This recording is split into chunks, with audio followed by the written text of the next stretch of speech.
Добрый вечер, мои любимые внучата. С вами бабушка Светлана. Мы продолжаем читать книжечку «Ветер делают деревья». Укладывайтесь поудобнее, закрывайте глазки, и мы начинаем читать. 24 декабря, вторник. Сегодня Юля и Маша учили танец снежинок для утренника. Но одно место у них никак не получалось. Там, где им надо было крутиться в одну сторону, они крутились в разные. Однако Лосев сумел решить эту проблему. Он нарисовал на большом листе красную стрелку. И когда снежинкам подходило время вращаться, поднимал ее над головой.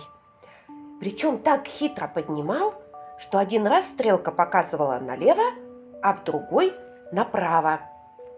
По стрелке Лосева снежинки намного лучше кружиться начали. Они были похожи на крупные хлопья снега, падающие в медленном вращении на землю. 25 декабря, среда. Сегодня мы украшали группу стеклянными новогодними шарами. Юля встала на стул, чтобы повесить шары над дверью. Вдруг в эту дверь с другой стороны решил зайти Лосев. Юля уронила шары, и они разбились. «Ничего», – сказала Софья Тимофеевна, – «это на счастье». Маша подумала и вдруг как грохнет свой шар об пол. «Ты зачем это сделала?» – ахнула Софья Тимофеевна. «Чтобы счастья побольше было», – объяснила Маша. «Правильно!» – заорал Лосев. «Мы сейчас всех счастливыми сделаем. А ну-ка вместе!» И тут мы все хлопнули шарами по полу. Только осколки в разные стороны. А потом вернулась Вера Александровна и сразу расставила нас по углам. А Лосев все допытывался у нее, чувствует ли она, что стала счастливее. 26 декабря, четверг. Сегодня за завтраком Гарик начал икать и никак не мог остановиться. Лосев сказал, что когда кто-нибудь икает, нужно его стучать по спине, и огрел Гарика между лопаток. Однако ему лучше не стало. Юля посоветовала Гарику попить компота. Но и это не помогло.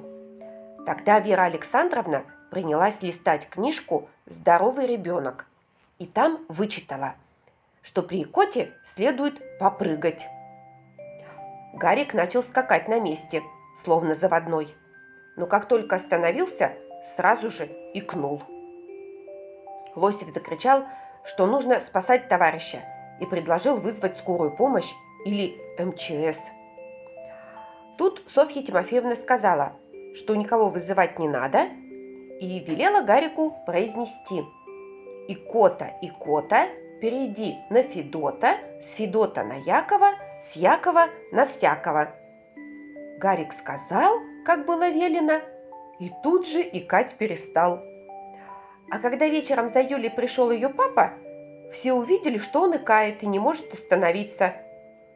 «А как вас зовут?» – спросил Лосев. «Яков», – ответил Юлин папа. 27 декабря, пятница. Сегодня Вера Александровна закончила вязание и повесила его на стену в столовой.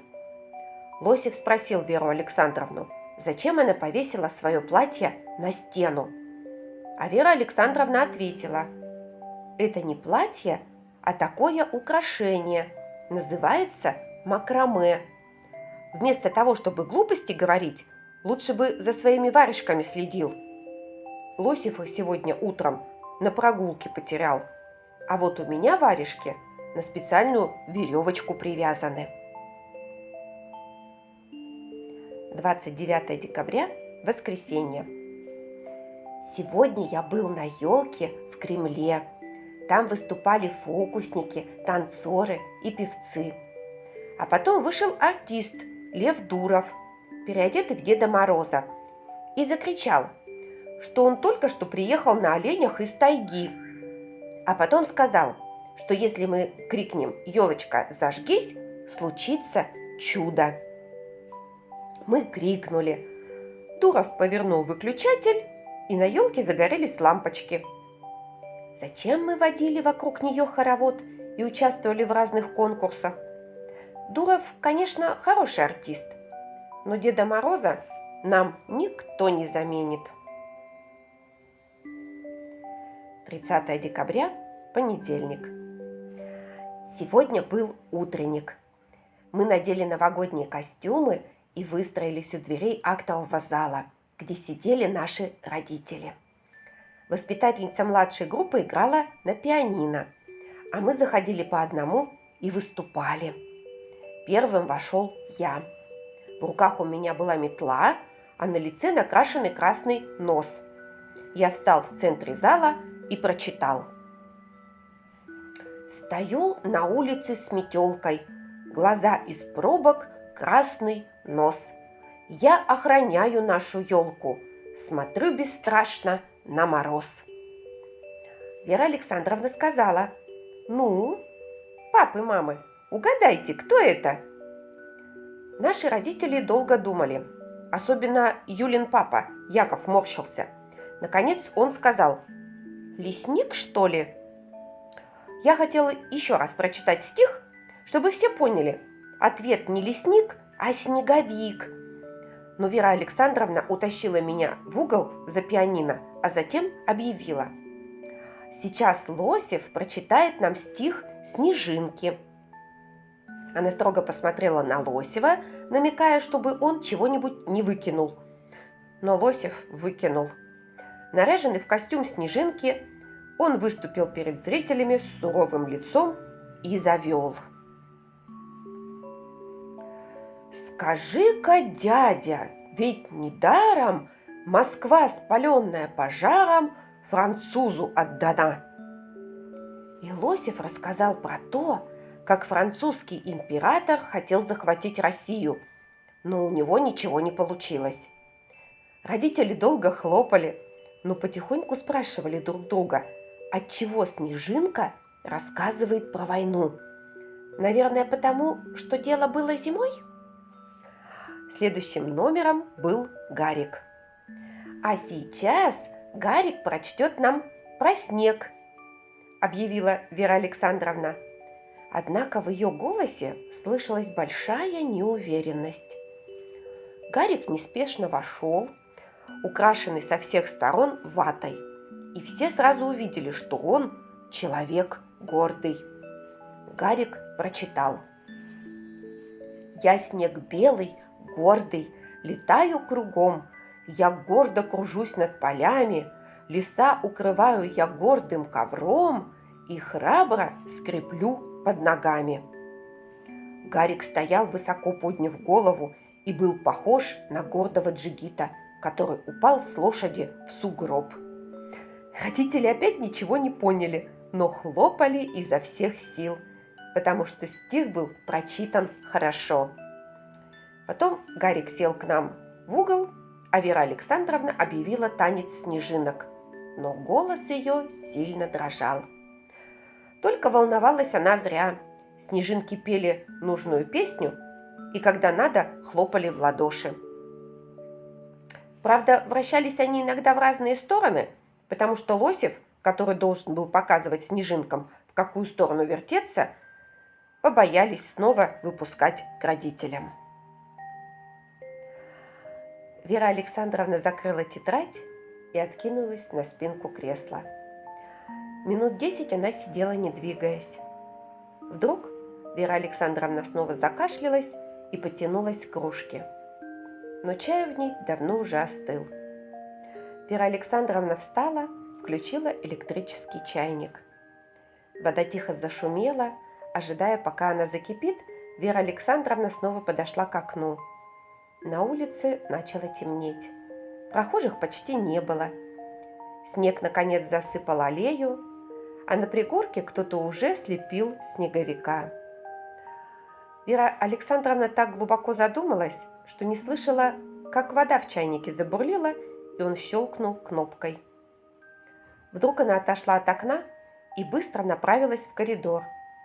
Там она включила свет, полистала телефонную книгу и, сняв трубку, набрала номер Спицыных. «Алло, это Вера Александровна», — сказала она. «Что? Конечно, конечно, и вас с наступающим. Я хотела бы поговорить с Геной. Он дома?» Пауза. «Здравствуй, Гена. Я прочитала твой дневник и хочу сказать тебе спасибо». «Что?» «Да-да, и тебе счастья. Кстати, ты не простыл? А то этот Лосев...» «Ну и отлично. Тогда до встречи в новом году». Вера Александровна положила трубку, наполнила кружку кипятком, затем взяла ее обеими руками и улыбнулась. «Да», — сказала она, — «в новом году все должно быть по-новому». Вместо послесловия. 3 января, пятница. Сегодня Вера Александровна пригласила в нашу группу Сан Саныча, и они с ним переставляли мебель так, что в комнате не осталось свободных углов. «В углах у нас теперь будут стоять только шкафы», — сказала Вера Александровна. «Пора по-новому взглянуть на воспитание детей». Затем она сказала, что и больше не нужно ее методическое пособие по воспитанию дошкольников, и отдала его нам на растерзание. Мы тут же набросились на книгу, разорвали по листочкам и сделали из них гирлянду. А Лосев сказал мне: «Не пойму, чего ты так ругал эту книгу? Смотри, какая шикарная гирлянда получилась». Вот, мои ребятишечки, закончилась книжечка «Ветер делают деревья». Дневник мальчика из детского сада. Вам понравилась книжка? Правда же замечательная? Очень интересная и смешная, и поучительная. Мне тоже очень понравилось. Ну что, завтра мы начнем новую книжечку читать. А сейчас я вас обнимаю, крепко-крепко целую. Я вам желаю спокойной ночи и крепких вам снов. Услышимся завтра.